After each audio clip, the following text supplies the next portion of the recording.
Bismillahirrahmanirrahim. Alhamdulillahi Rabbil alamin. Vassalatu vassalamu ala sayyidina va nabina Muhammad va ala alihi va ashabihi ajma'in. Assalomu alaykum va rahmatullohi ta'ala va barakatuh.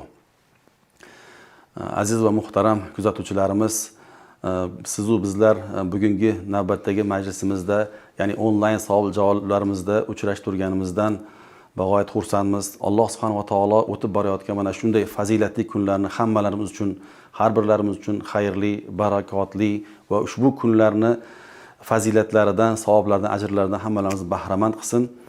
Mana shu oldimizdagi daqiqalarda sizlardan kelayotgan dinimizga taalluqli savollarga qo'limizdan kelgancha javob berishga harakat qilamiz. Eslatib o'tamiz, savollaringizni bizni fatvo.uz saytimiz orqali yoki bizning o'sha ijtimoiy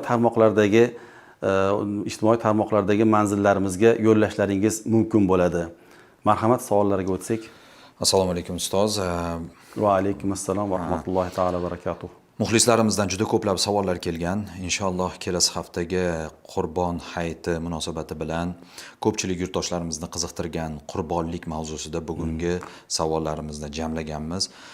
Shularga birin-ketin javob berasiz degan umiddamiz. Demak, birinchi savolimiz. Hurmatli ustozlar, Qurbon hayiti yaqinlashib kelmoqda. Shu o'rinda ko'pchilikni qiziqtirgan savoli shuki, qurbonlik o'zi nima? Uni kimlar bajarishi lozim?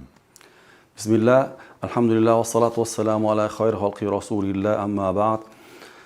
Qurbonlik bu Alloh taologa qurbat, ya'ni Alloh taologa yaqinlik hosil qilishlik uchun maxsus kunlarda, ya'ni mana shu Qurbon hayiti kunlarida maxsus hayvonlarni so'yishlikdan iborat bo'lgan bir ibodatdir. Buning tarixi Ibrohim alayhissalom va o'g'illari Ismoil alayhissalom o'rtasida bo'lib o'tgan o'sha mashhur voqeaga borib taqaladi buning tarixi. U voqeani ko'pchiligimiz bilamiz, yaxshi eshitganmiz.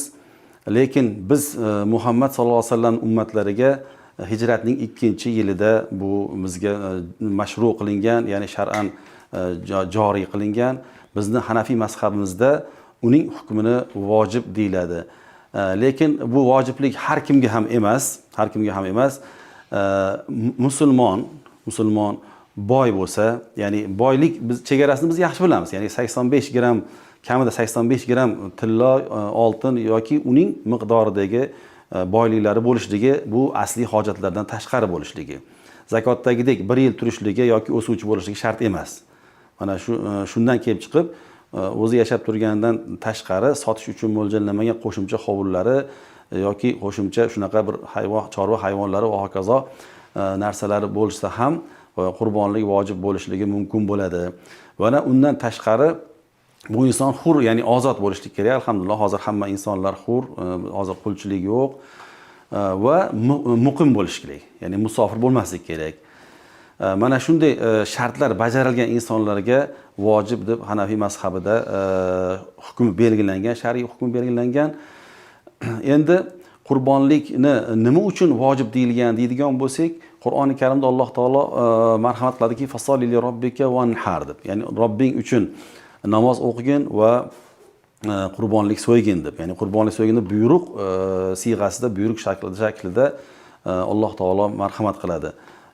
Yana boshqa hadis sharifda buni so'ymaganidan payg'ambar sollallohu alayhi vasallam qattiq ogohlantirib marhamat qiladilarki, man vajada sa'atan, ya'ni kimda kim imkoniyat topsa, falam yudahi va qurbonlik so'ymaydigan bo'lsa, fala yaqrabanna musallana deydilar. Ya'ni bizlarning namozgohlarimizga yaqinlashmasin deb, ya'ni qattiq tahdidli so'zni ishlatadilar. Shuning uchun ham Imom Abu Hanifa rahmatullohi alayhi va u kishiga ergashganlar bu qurbonlikni vojib deb hukmini bayon qilishgan.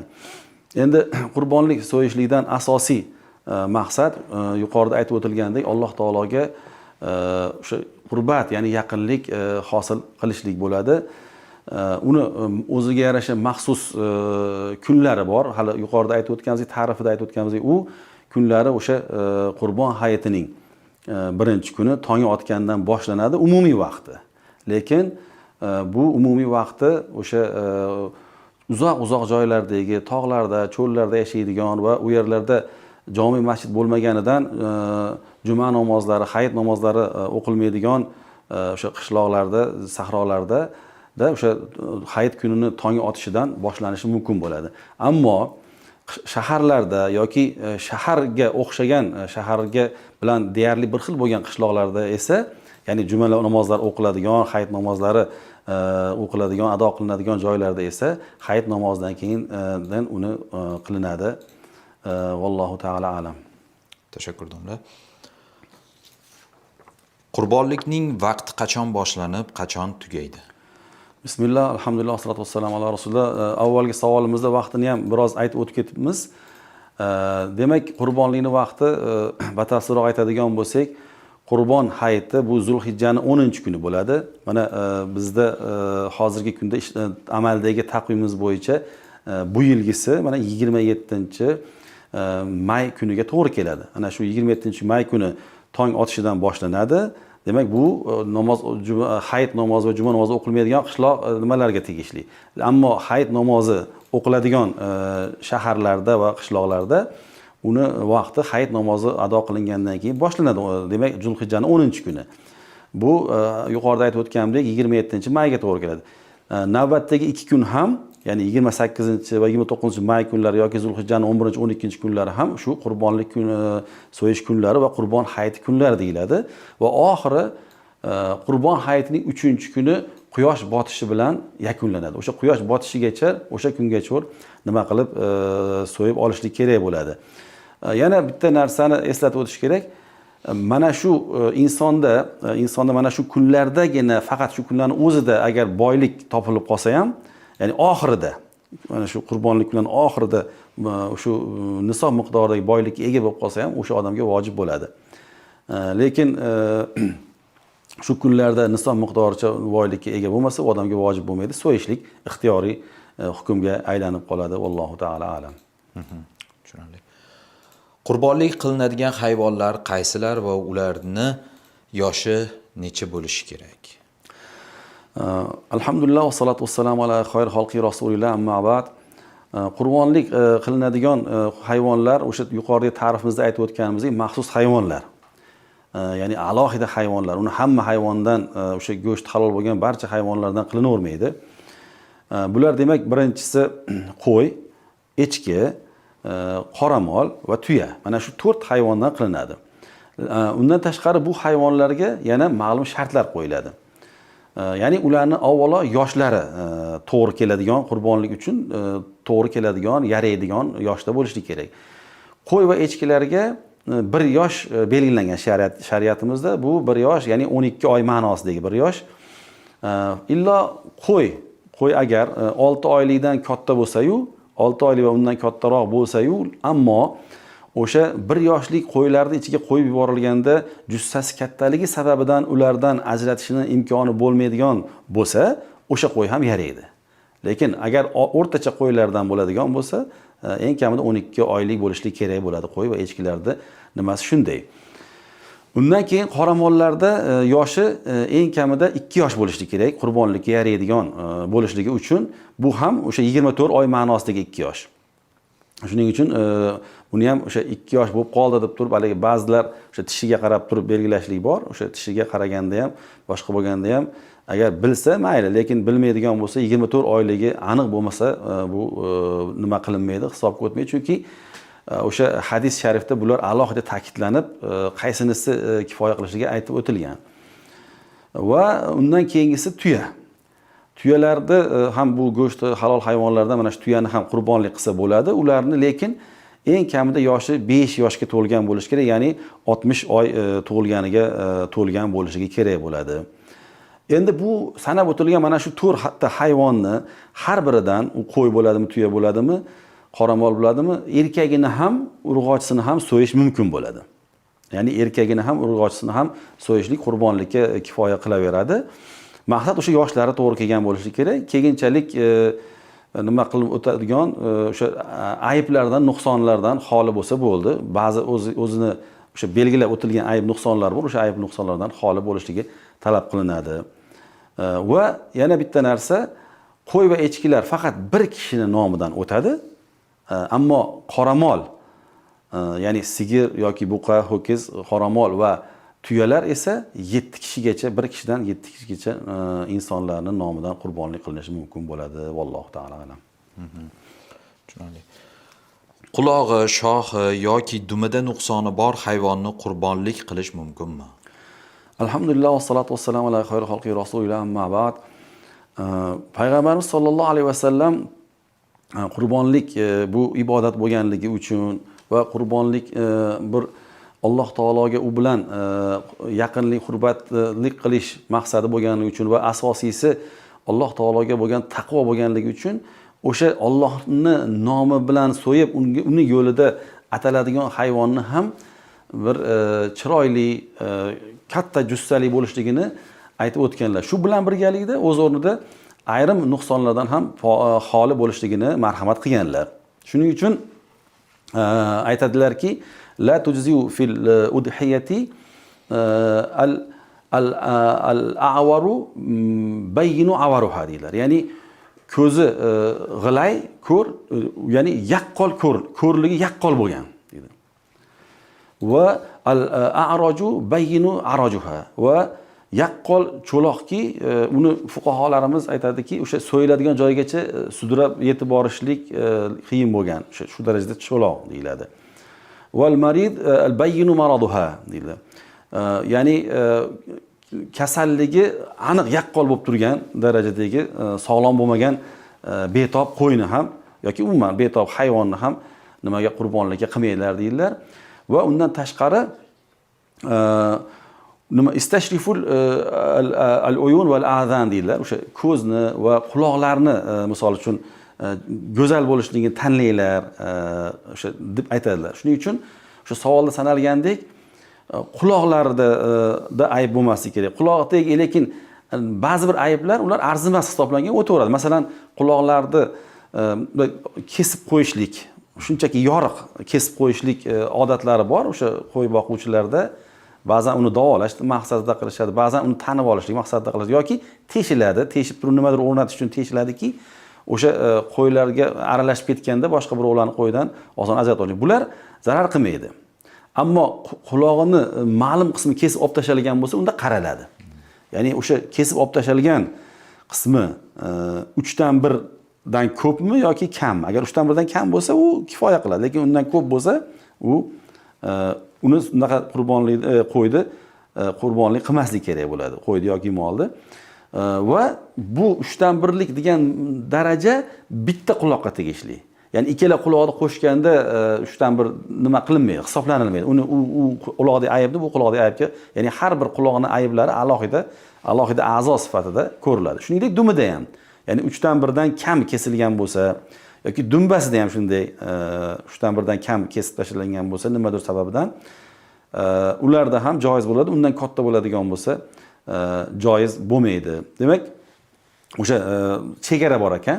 Kichkina nimalar, nuqsonlar quloqda yoki o'sha dumda va dumbalarda kesib tashlanganda 3dan 1dan kam joyi kesib olib tashalgan bo'lsa, zarar qilmas ekan. Lekin imkon qadar mana shunday ayblardan xollari turgan bo'lsa, o'shalarni qilishlik ma'qul bo'lar ekan. Allohu taala alam. Qurbonlik va aqiqani bitta qo'yda jamlash joiz bo'ladimi? Alhamdulillah va salatu vassalamu ala xayri xalqi rasulillah. Dar haqiqat ba'zan shunaqa savollar chiqib qoladiki, mana shu kunlarda aynan shu qurbon hayitiga yaqin kunlarda aqiqa, ya'ni farzand tug'ilib qolgan bo'lsa, shu bahonada aqiqani nima qilib yuborsak ham, qo'shib yuborsak ham bo'ladimi deb so'rashib qoladi ba'zan. Shu endi Hanafiy mazhabimizga ko'ra buni ikkala ibodatni bitta jonliq bilan jamlashlik to'g'ri emas deyiladi. Bitta jonliqda jamlashlik, masalan, qo'y bo'ladigan bo'lsa, u so'yiladigan narsa. Ya'ni bitta qo'yni so'yishda ham qurbonlikdan ham menga Alloh taolo yangi bergan mana shu farzandni aqiqasidan deb so'yadigan bo'lsa, u kifoya qilmaydi deyshadi. Shuning uchun inson nima qilishi kerak bo'ladi?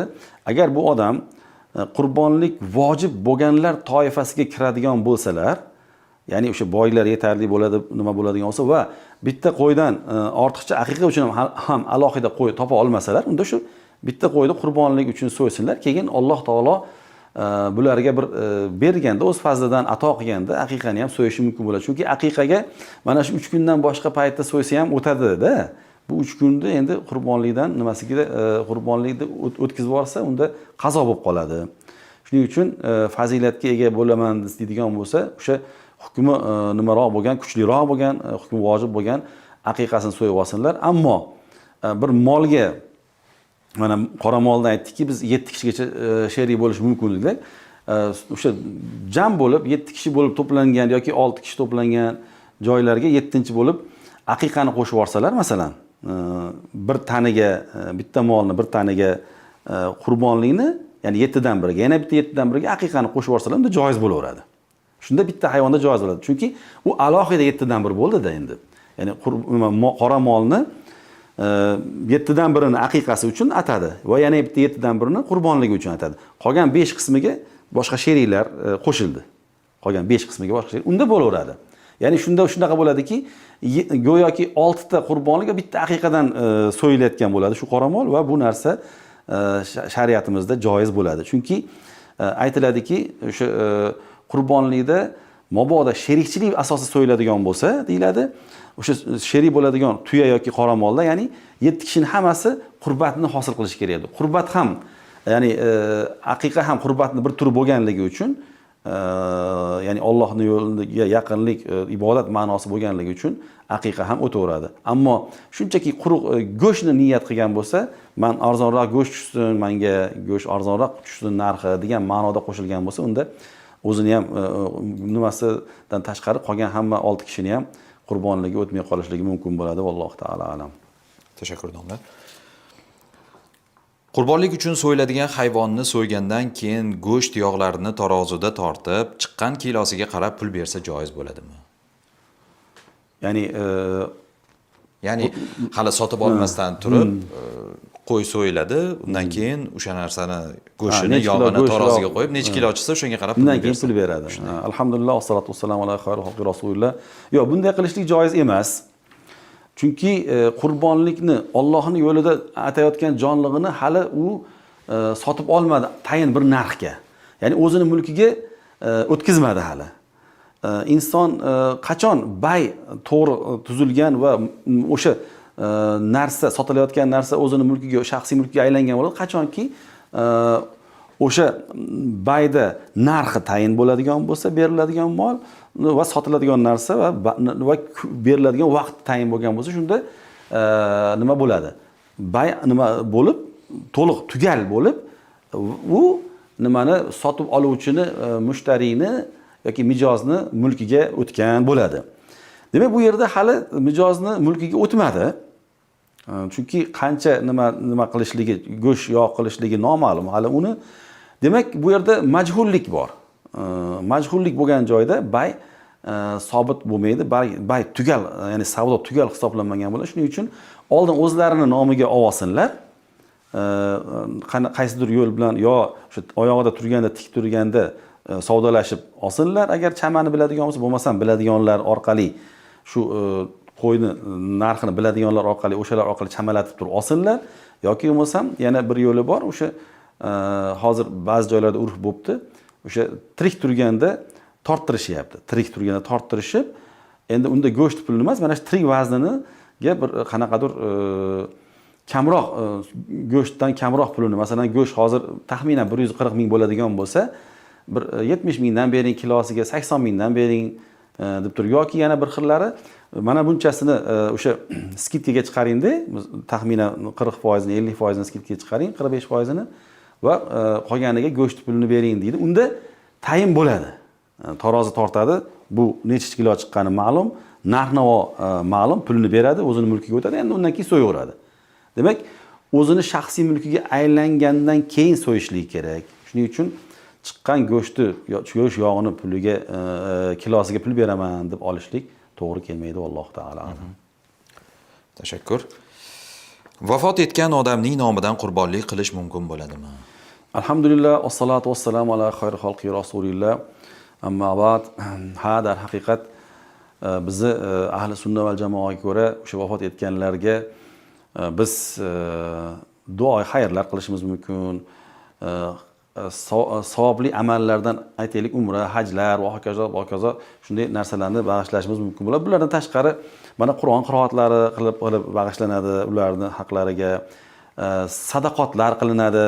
Ya'ni qanchadir mol dunyoni, mol mulkni, mablag'ni birovning nomiga berib turib, savobi o'sha o'tgan otamizga, onamizga, kimgadir yetib borsin deyiladi. Bular hammasi bizni ahli sunna va jamoaga ko'ra joiz hisoblanadi. Xuddi shuningdek, o'tganlarning nomidan aqiqa qilishlik ham joiz bo'ladi. Endi aqiqani faqatgina bitta narsaga ahamiyat berishlik kerak bo'ladi. O'tgan odam vasiyat qilganmi yoki qilmaganmi? Shu joyga ahamiyat berib qo'yish kerak. Agar vasiyat qilgan bo'lsa, vasiyat qilib mana shu qo'yni yoki bo'lmasa mana bu pulni qurbonlik qilib yuborgin deb vasiyat qilgan bo'lsa, unda uni qilishga majbur bo'ladi-da, haligi merosxo'rlar va uni nima qilib o'zlari emasdan hammasini tarqatib yuborishadi. Agar o'zini shaxsiy pulidan hech qanday vasiyatsiz qilayotgan bo'lsa, u holatda unda o'zi ham yeyveradi, boshqalarga ham beradi. Xuddi o'zini molini, o'sha savobini qilgan ibodatini savobini otasiga bag'ishlagani ma'nosida o'zi ham va xohlagan odamlarga, yaqinlariga ham, ahli ayollariga ham berishligi mumkin bo'ladi. Demak, joiz bo'ladi buni nima qilishlik, o'tganlarni nomidan aqiqa, qurbonlik qilishlik, vallohu taala alam. Tashakkur. Xo'p, qurbonlik uchun sigir yoki tuya sotib olingandan keyin boshqalarni sherik qilsa bo'ladimi va ularning niyatlari turlicha? Qurbonlik, aqiqa, nazr bo'lishi joizmi? Yuqorida ham shu kabi javob bo'ldi. Yana bir takror bo'lar ekan. Ha, haqiqatda yuqorida ham mana shunday savol bo'ldi. Endi bu yerda molni bir o'zi sotib olib, keyin manchi boshqalarni sherik qilyapti, shundaymi? Shunday. Mol yoki tuya. Agar shu boshqalarni sherik qiladigan bo'lsa, bu narsa istihsonan joiz deyiladi. Agar yaqin qarindoshlar deyilmaganmi? Sotib olingandan keyin boshqalarni deyilgan. Boshqalarni. Ularda o'sha mulklari har bitta o'sha sherik bo'luvchilarni mulki 7 dan 1 dan kamayib ketmaydigan tarzda o'sha sherik qilsa bo'laveradi ularni. O'sha sotib olgandan keyin o'sha ya'ni qoramol va tuyada faqatgina shu hammalari o'sha sherik bo'layotganlar hammalari faqat qurbonlikni yoki ibodat niyat qilish kerak. U qurbonlik vojib qurbonlik bo'ladimi, qazo qurbonlik bo'ladimi, aqiqa bo'ladimi, nazr qurbonligi bo'ladimi, hammasi o'taveradi. Ibodat bo'lsin al-muhim. Faqatgina qaysidir bittalar ichlarida shu go'shtni kerak menga degan niyatda qo'shilmasa bo'ldi. Shunday qo'shib olib turib sherik qilsa, inshaalloh hammalardan kifoya qiladi, vallohu taala alam. Tashakkur.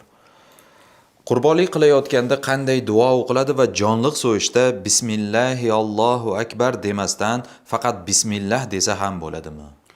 Alhamdulillah, vassalatu vassalamu ala xayril xalqi rasulillah, amma ba'd. Endi aslida o'sha qurbonlikni so'yishlikda bismillah Allohu akbar deb so'yishlikni o'zi yetadi. Ya'ni niyat qurbonlik bo'lgandan keyin shunday nima qilsa, shu lafzlarni aytishlik bilan so'ysa, u kifoya qiladi, o'tadi, bo'ldi.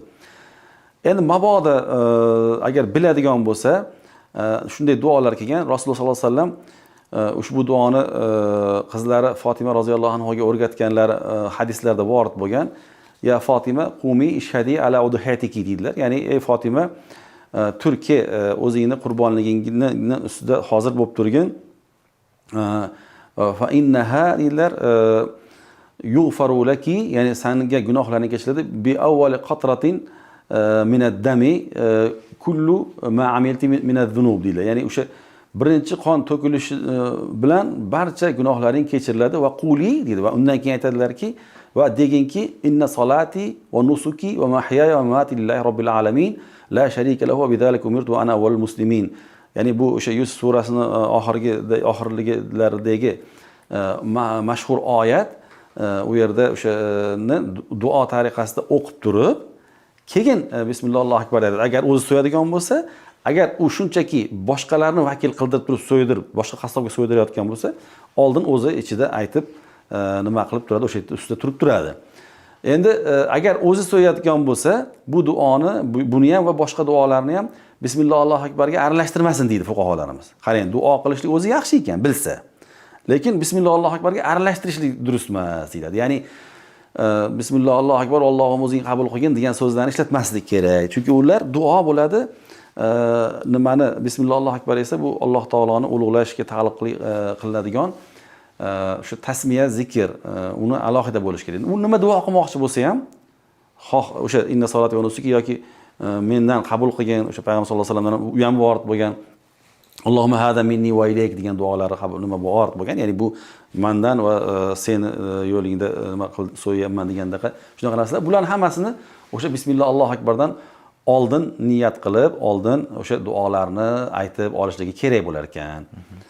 Agar biladigan bo'lsa. Mabodo o'sha yuqorida aytib o'tganimizdek bularni yaxshi ayta olmasa, inshaalloh hech qanday nima zarar yo'q. Qurbonligi o'sha bismillah Allohu akbar bilan halol bo'lib, inshaalloh niyatiga qarab ajrini olaveradi. Vallohu taolo alam. Ustoz, shu duoni o'zbekchasini ham aytsa bo'ladimi? Qurbonlik qilayotgan.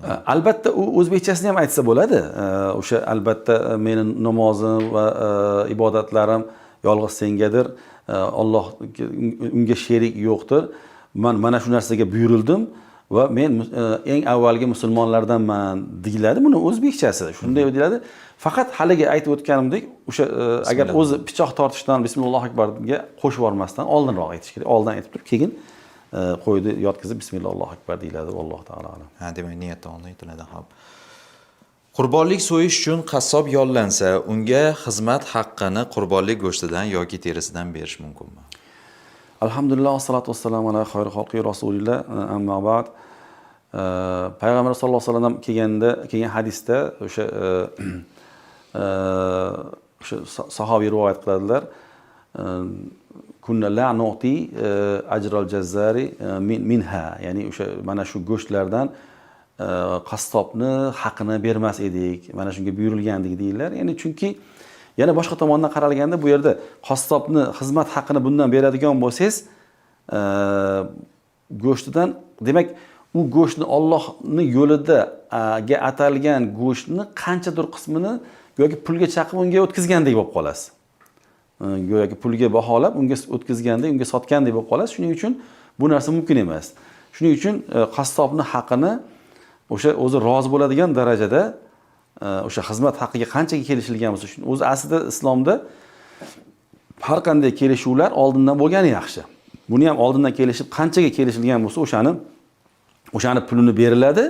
Endi mabodo berib, rozi qilib, hamma narsa bo'lib o'tgandan keyin, undan keyin bir shu odamga bir ko'ningizdan chiqarib 1 kilomida, yarim kilomida yoki qancha ko'ningizdan chiqsa, yoki misol kalla pochasidanmi, yo terisidanmi, nimadandir bir hadya qilsangiz, albatta bu joiz bo'ladi. Lekin shu joyda ham bitta narsaki, o'sha buni hadya ham qilaman turib haqidan kamaytirmasligingiz kerak. Haqqini to'la to'kis ado qilib turib, keyin buni qo'shimcha berishingiz mumkin yoki bermasligingiz mumkin. Allohu a'lam. Tashakkur. Qurbonlik go'shti qanday taqsimlanadi va uni o'zga din vakillariga ham bersa bo'ladimi? Alhamdulillah, vassalatu vassalamu ala xayri xalqi rasulillah. Qurbonlikda asosiy narsa bu o'sha kamida 3 dan birini o'sha nimalarga, yetim yesir, bechora va har qanday dindosh musulmon birodarlarimizga mana savolning ikkinchi qismidan oladigan bo'lsak, o'zga din vakillariga ham berish mumkin bo'ladi. Endi mana masalan zakotda, fitr sadaqalarida, unga o'xshagan ibodatlarda o'zga din vakillariga berilmaydi zakotlar. Ammo qurbonlikda bir bayram, bir fazilati, bayram shukuhida o'sha o'zga din vakillarini ham xursand qilsa bo'ladi. Endi shunday qo'ni qo'shnilar bo'ladigan bo'lsa, bu mumkin deyilgan. Endi qanday taqsimlanadi deganda, agar bular hozir o'sha sheriklar o'rtasida taqsimlash nazarda tutgan bo'lsalar, o'sha go'sht yog'larni tarozida hammaga o'sha 7 kishi bo'lsa 7 kishiga teng vaznda o'lchab berishlik kerak bo'ladi. Unaqa chamalab taqsimlab bo'lmaydi. Chamalab turib, mana shu 7 dan 1 bo'lib, taxminan mana bu 7 dan 1 desa, keyin ular ham mayli Alloh yo'lida so'ydiga roziman deb ketsa ham baribir mumkin emas deydi. Chunki kimnidir haqqi kimdandir o'tib ketgan bo'ladi va bu nimaga olib keladi, o'sha noto'g'ri narsaga olib keladi. Shuning uchun birovning haqqi birovga o'tmasligi uchun aytilganki, o'sha yuvazzau vaznan la juzafan deyilgan. Ya'ni u tarqatiladi vazn bilan, ya'ni o'lchab, o'sha juzafan, ya'ni chamalab emas deyiladi. Endi agar qanday taqsimlanadi deganda, mabodo endi men savolidan shu ikki xil narsani tushunyapman, hozir tushunishim bo'yicha. Agar qanday taqsimlanadi deganda, bular o'sha qanchasini ehson qilinadi, qanchasini uyga olib qoladi degan ma'noda bo'lsa, unda o'sha mashhur hadisda kelgan kulu va atimu va dakhiru degan hadis kelgan. ya'ni yenglar, yediringlar va saqlab qo'yinglar degan. Shundan ulamolarimiz demak yenglar, yediringlar va saqlab qo'yinglar degan 3 ga bo'ladi deyilgan. Ya'ni 3dan 1 qismi uni nima qilib yuboriladi? Yor birodarlarga, qo'ni-qo'shnilarga, hali aytilgan insonlarga ulashiladi, beriladi. Keyin kimlar bilandir o'sha hayit kuni o'zingiz ahli ayol, bola chaqalaringiz bilan, qarindosh urug' o'sha sizni ziyoratga kelganlar bilan pishirib, ular bilan baham ko'rasiz. Baham ko'rasiz va yana 3dan 1ni kelajakda yeyish uchun saqlab qo'yishlik ham mumkin bo'ladi.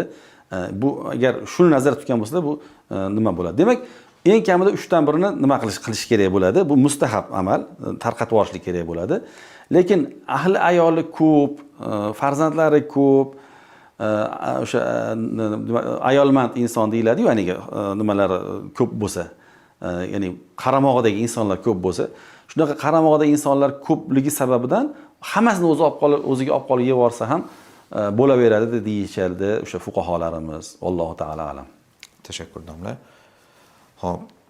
Qurbon hayiti kuni qurbonlik qilishdan avval biror narsa yemay turishning diniy asosi bormi? Ha, alhamdulillah va salatu vassalamu ala xayr xalqi rasulillah, amma ba'd. Payg'ambar sollallohu alayhi vasallamdan bu sunnat bo'lib qolgan narsa, aytadilarki, o'sha ya'ni Idul Fitr, ya'ni Ramazon hayitiga chiqishlikda ular og'izlariga bir narsa solib, shirinlik, xurmo yoki shu kabi shirinlikni solib chiqardilarki, go'yoki bugun o'sha xursandchilik og'iz ochishlikka yetdik degan mazmunda. Endi bu nimaga esa, Qurbon hayitiga esa o'sha aytadilar, avvalu nabda'u bihi fi yawmina hadha, bu kunda eng birinchi bo'lib boshlaydigan ishimiz annan haran nusukana, an nusolliya, kechirasiz, an nusolliya, salatul Eid, ya'ni birinchi bo'lib bu kunda qiladigan ishimiz hayit namozini ado qilishligimiz deydilar. Summa narji fa nanhara nusukana. Undan keyin qaytib qurbonligimizni so'yamiz va na'kula minha, ya'ni shu undan yeymiz deganlar. O'sha birinchi bo'lib tanovul qilinadigan narsa odatda shu qurbonlikdan bir nima nasiba bo'lar ekan. Mana shu narsani go'yoki sunnat qilingan. Endi buni ba'zilar nima qiladiki, o'sha qurbon hayitiga yaqin arafasida eshitib qolamiz, qurbon hayitiga ro'za tutib chiqish kerakmi deb qolishadi. Yo'q, unaqa ro'za tutib chiqish kerak emas. Turasiz, tahoratingizni qilasiz, namozingizni o'qiysiz, boshqa qilasiz, hayit bomdod namozi, hayit namozigacha yemay tursiz, mabodo qurbonlik so'yadigan bo'lsangiz, o'sha tong otgandan keyin yemay tursiz, mabodo, ya'ni qurbonlikdan yeyman deb bu sunnatga muvofiq bo'lar ekan. Lekin qurbonlik so'ymasangiz yoki qurbonlik so'yadiganlarnikiga bir tashrif buyurmasangiz, unda oldinmi, keyinmi yeyishlik bu nima emas. Ya'ni bu yerda unaqa ro'za ma'nosida aytilmagan. Ammo bu gap asosli gap, Payg'ambar sollallohu alayhi vasallamdan qolgan sunnat, o'sha birinchi bo'lib so'yilgan qurbonlikdan nasiba tatishlik shunaqa. Allohu taolo alam. Endi bunaqa ekan deb yana o'sha bitta narsani aytib qo'yishimiz kerakki, o'zi so'yishni bilmaydi. Qassobning vaqti faqat kechqurun bo'ladi. U asrdan keyin yoki ertasi kuni ham. O'sha ba'zi vaqtda ertasi kuni ham bo'ladi. O'sha kunlari qassoblarga ish ko'payib ketadi-yu. Shunaqa sababdan o'shangacha hech narsa tustatmay yurmaslik kerak. Unaqa unday emas, vallohu alam. Tashakkur domla. Ayol kishi o'z qurbonligini o'zi so'ysa bo'ladimi yoki albatta erkak kishi so'yishi lozimmi? Alhamdulillah, salatu vassalamu ala xayr xalqi rasulillah, amma ba'd. Endi hamma ishni ham o'zini nima egalari bo'ladi. Endi bizda odatda ayollarimiz shu nozik xilqat, Alloh taolo ularni bir mana shunday bir ta'sirchan, mehribon, mushfiq qilib farzandlariga ham, boshqa mahluqotlarga ham shunday qilib yaratgani uchun odatda ulardan qassoblar juda ham noyob bo'ladi, kamdan kam bo'ladi. Lekin mabodo so'yishni bilsalar, so'yishni uddalasalar, qo'llaridan kelsa, so'ysalar bo'laveradi. Albatta erkak kishi so'ysin, bo'lmasam qabul bo'lmaydi degan joyi yo'q. Faqat uni hamma o'sha so'yishni qonun qoidalarini bilib, haliga aytganimizdek, shunga qo'rqmasalar, boshqa qilmasalar, marhamat so'yishlari mumkin. Albatta erkak o'zlari so'ylamasalar, hattoki ayol qassob bo'lsa topib kelib so'ydasalar ham bo'laveradi. Unga hech qanday monelik yo'q. Lekin shu haliga aytganimizdek, o'sha xilqatlaridagi o'sha nimaga farqlilik sababidan Budan ayollarimizda odatda qassoblar deyarli chiqmaydi. Lekin mabodo chiqib uddalay olsalar, so'yishlariga hech qanday monelik yo'q, Alloh taolo alam. Tashakkur. Musofir kishiga qurbonlik qilish vojib bo'ladimi? Alhamdulillah, vassalatu vassalamu ala xayr xalqi rasulillah. Agar bizni o'sha bu chiqishlarimizni eng birinchi savollarimizga e'tibor berishgan bo'lsa, hozirgi kuzatuvchilarimiz javobni allaqachon olishdi. Mayli, shunda bo'lsa ham o'z savollariga qaytarib o'tamiz. Ya'ni qurbonlik vojib bo'lgan insonlarni musulmon, boy bo'lishi tashqari muqim bo'lishi kerak degan edik. Ozod va muqim bo'lishi kerak degan edik. Hattoki muqim bo'lmasalar, safarda bo'lsalar, ya'ni safarda biz shar'iy safar nazarda tutamiz. Ya'ni 15 kundan kam muddatga 90 kilometrdan ortiq masofali, ya'ni 3 kecha kunduzdan ortiq yo'lga 15 kundan kam muddatda bo'lib turgan odamni tushunamiz. Agar 15 kundan ko'p bo'lsa ham, u ham nima emas, musofir emas, muqimga aylanib qoladi. Shundan kam muddatda turgan insonni 90 kilometrdan uzoq masofada 15 kundan kam muddatda turgan insonni musofir deymiz. Ana shu insonlar boy bo'lsa ham, kambag'al bo'lsa-ku, allaqachon. Boy bo'lsa ham ularga qurbonlik vojib emas. Lekin o'zlarini o'sha mol dunyolari bor turgan joyda yoki o'sha hozir musofirlikda turgan joyidami yoki o'zini yurtiga birortasini vakil qilib so'ydirsalar, bu o'sha nur ustiga nur, hech qanday bir qarshilik yo'q. Ammo ularga vojib emas. Ya'ni mabodo qilmasalar gunohkor bo'lmaydilar. Shuning uchun hamma kitoblarimizda muqim deb keladiki, vojib bo'luvchilar nimasi sanalganda kishilar mo'min, musulmon, boylikdan tashqari muqim ham bo'lishligi kerak deyiladi. Alloh taolo alam. Tashakkur domla. Qurbonlik go'shti va terisini sotsa bo'ladimi? Alhamdulillah, vassalatu vassalamu ala xayr xalqi rasulillah. Hali bir kuzatuvchimiz savollarida shu qassobga to'lashlik haqida go'shtdan to'lasa bo'ladimi degan kelganda shunga bir ishora berib ketdik. Qurbonlikka so'yilgan hayvonning hech narsa sotilmaydi. Hattoki yunini, yungini olinsa ham, uni ham ehson sadaqa qilib yuboriladi. O'sha oldin so'yishdan oldinmi, keyinmi olinadigan bo'lsa, shuningdek terisini ham o'sha sadaqa qilib yuboradi. Yoki bitta narsa qilish mumkin. Uyda, misol uchun, doimiy ishlatadigan biror bir asbob anjomlarga almashtirishi mumkin. Yo o'zidan qilib olishi mumkin yoki almashtirishi mumkin. O'zidan endi mana eski paytlarda meshlar qilingan, ya'ni o'tiradigan bir nimalar qilingan. Endi hozirgi paytda unaqa shaklda foydalanilmayapti, lekin mabodo shunaqa qildiraman desa, unga qarshilik yo'q yoki bir qanaqadir doimiy ishlaydigan asbob anjomga almashtiramas, unga ham qarshilik yo'q. Lekin aslo sotilmaydi bularni. Mabodo sotib qo'ysa, yanglishib sotib qo'ygani uchun o'sha pulni sadaqa qilib yuborishligi kerak bo'ladi. Tezda ehson qilib egalariga berib yuborishligi to'g'ri bo'ladi. Allohu taolo alam. Xo'p. Bir kishi qurbonlik qilish maqsadida qo'y sotib oldi. Ammo hayit kunlari tugamasdan avval vafot etgani uchun jonliqni so'ya olmadi. Qurbonlikka deb sotib olingan qo'yni nima qiladi? Bismillah, alhamdulillah, vassalatu vassalamu ala xayr xalqi rasulillah, amma ba'd. Dar haqiqat o'sha yaxshi niyat qilgani uchun ajr oladi birinchidan. O'sha qurbonlikka qo'y qilaman, qo'yni so'yaman deb olib qo'yganligi uchun ajr oladi. Lekin qurbon hayitiga yetib kelmasdan vafot etgan bo'lsalar yoki qurbon hayit kunlari kasal bo'lib turib 3-kuni kelmasdan turib, xullas so'yishlik vaqti tugamasdan turib vafot etib qolgan bo'lsalar, ularni zimmalariga vojib bo'lmadi va ulardan soqit bo'lib ketadi. Qurbonlik ibodati soqit bo'lib ketadi. Haligi niyat aytganimizdek, niyatiga yarasha Alloh taolo ajr berishi mumkin. Lekin soqit bo'lib ketadi va u qo'y olganlarmi, mol olganlarmi, o'sha qo'y merosxo'rlarning mulkiga aylanib qoladi. Bu odamning merosxo'rlari nechta bo'lsa, 3 tami, 4 tami merosxo'rlar bor, ana o'shalarning mulkiga aylanadi. Endi u yog'i merosxo'rlarning ixtiyorida. Xohlasa ular o'sha qo'yni sotib pulni o'zlarini ulushlari miqdorida bo'lib oladi. Agar mabodo endi otamiz shuni bir Allohning yo'lida qurbonlik atagan edi deb turib, deb hammalari bir ovozdan kelishib, rozi bo'lib, qurbonlik qilib, otalar nomidan qurbonlik qilib yuborishsa, katta yaxshilik qilishgan bo'ladi. Bemalol go'shtdan o'zlari ham taqsimlab olib boshqalarga ham berishlari mumkin bo'ladi. Xohlaganlarini salani qilishlari mumkin bo'ladi. Endi bu ota o'lib qolib hech qanday vasiyatsiz bo'lsa, endi mabodo vafot etmaslaridan oldin mana shuni oluvdim, shuni Alloh yo'lida qurbonlik qilib yuboringlar deb vasiyat qilib ketgan bo'lsalar, mabodo. Bunda ajrni kattarog'ini oladilar. Ya'ni o'zlari ulgurmagani uchun o'sha ibodatni oxiriga yetkazib qo'yishlikka vasiyat ham qildilar. Shuning uchun ajrni kattarog'ini oladilar, lekin uni merosxo'rlar yuqoridagiga o'xshagan ixtiyorli bo'lishmaydi. Endi majbur ular anaqa qurbon otalarining nomidan qurbonlik qilib so'yib qo'yishlikka majbur bo'lishadi va uni o'zlari yeyishmaydi. O'sha kambag'al yetim yesirlarga tarqatib yuborishlari kerak bo'ladi. Mana shunday hukm bo'ladi. Demak, o'sha holatga qaralgan vasiyat qilingan bo'lsa, uni bajaradida va kambag'al yetim yesirlarga tarqatib yuboradi. Vasiyat qilinmagan bo'lsa, merosxo'rlarni moliga aylantirib o'zi ixtiyoriy xohlasalar otalar nomidan nima qiladi, u yaxshi bo'ladi. Qurbonlik qilib yuborishadi.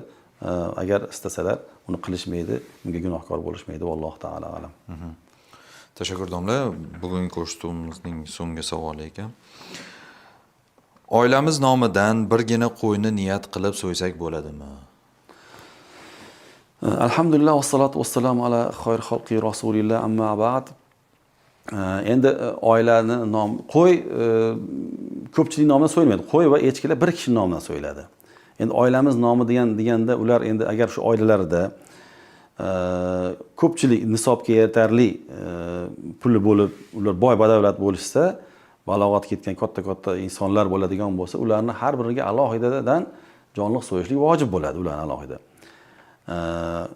Lekin agar ularga vojib bo'lmaydigan bir o'zi bo'ladigan bo'lsa, bitta o'zining nomidan so'yadi. Inshaalloh Alloh karami keng, ularga ham ajr savob yozishi mumkin bo'ladi. Lekin bitta qo'y bir kishining nomidan qilinadi. Shu bizning mazhabimizda shunday hukm. Chunki faqat sheriklik o'sha nimalargacha, o'sha qoramol va tuyalarda.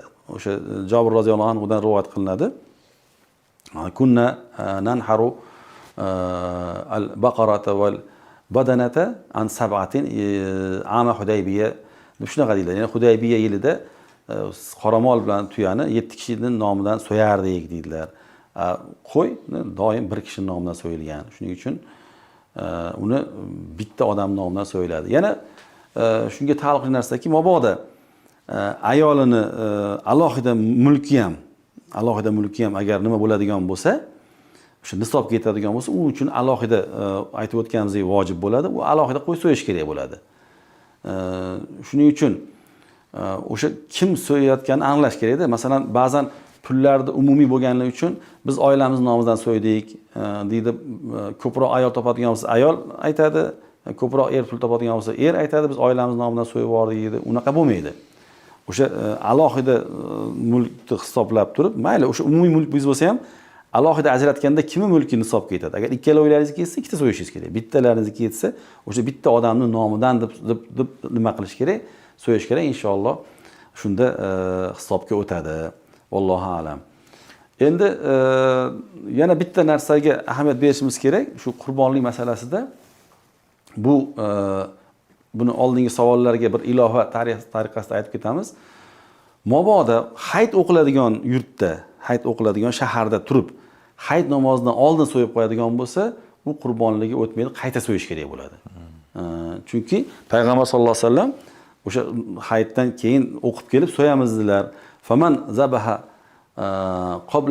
qabla as-salati fa innama huwa lahmun qaddamahu li ahlihi dedilar.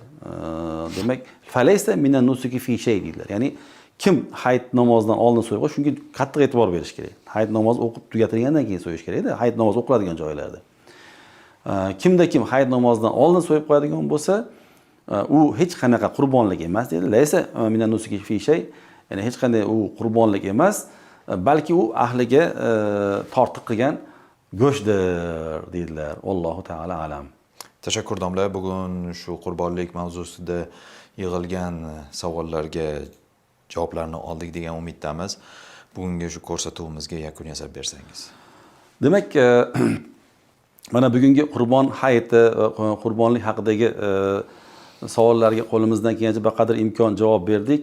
Yana o'sha tinglovchilarimizga mana nima kuni Arafa kuni boshlanadigan, Arafa kuni bomdoddan keyin boshlanadigan takbir tashriqni ham eslatib o'tishimiz mumkin bo'ladi. takbir tashriq bu shu har bitta farz namozlardan keyin Arafa kuni boshlanadi. Bomdodda farz namozini tugatgandan keyin agar jamoat bo'lib o'qilayotgan bo'lsa, imom boshchiligida Allohu akbar, la ilaha illalloh, vallohu akbar, valillahil hamd lafzlarini bir marta aytib qo'yishlik vojib bo'ladi. Bu demak Arafa kuni 5 mahal namoz, hayit kuni 5 mahal, ikkinchi kuni 5 mahal, uchinchi kuni 5 mahal va 4-chi kuni. Hayitning 4-chi kuni bu tashriq kunlarining 3-chi kuni deyiladi. Ikkita nom bor o'sha kunni, hayitning 4-chi yoki tashriq kunlarini 3-chi kuni deb biladi. U kuni asrgacha aytadi. Asr namozida aytgandan keyin to'xtaydi. Mana shu takbir tashriqni ham eslardan chiqarmaslikdan so'rab qolamiz. Endi bu kuzatuvchilarimizdan aytamizki, bizga savol yo'llaylar. Shu yuqorida eslatib o'tgan ijtimoiy tarmoqdagi manzillarimizga va Fatvo.uz saytimizga yo'llaylar. Qolib ketgan savollarni o'sha yerda biz inshaalloh javoblarini o'z egalariga yetkazamiz. Alloh subhanahu va taolo bugungi mana bu sizlar bilan o'tkazgan savol javoblarimizni o'zi manfaatli aylasin. Avvalo so'zlovchi va eshituvchilar uchun bu dunyoda ham oxiratda ham foydalariga hujjat bo'lishligini Alloh taolo nasib aylasin. Kelayotgan ulug' kunlar, Arafa kuni va hayit kunlarini hammalarimiz uchun barakotli, fazilatli bo'lishligini, mana shunday ulug' kunlarga ko'p marotaba Alloh taolo yetkazib berishligini o'zidan so'raymiz va mana shu kunlarda yurtimizdan ko'plab musulmonlar mana yer yuzining eng ulug' diyori bo'lgan Makka Mukarrama, Madina Munavvarada bo'lib turishibdi. Alloh taolo ularni ham avvalo salomat qilsin, ularni qilayotgan ibodatlarni o'zi dargohida qabul aylasin. Kelgusi yillarga esa sizu biz azizlarni ham ana shunday ulug' ibodatlarni ana shunday ulug' joylarda o'tkazishlikni Alloh taolo nasib aylasin. Vassalomu alaykum va rahmatullohi taala va barakatuh.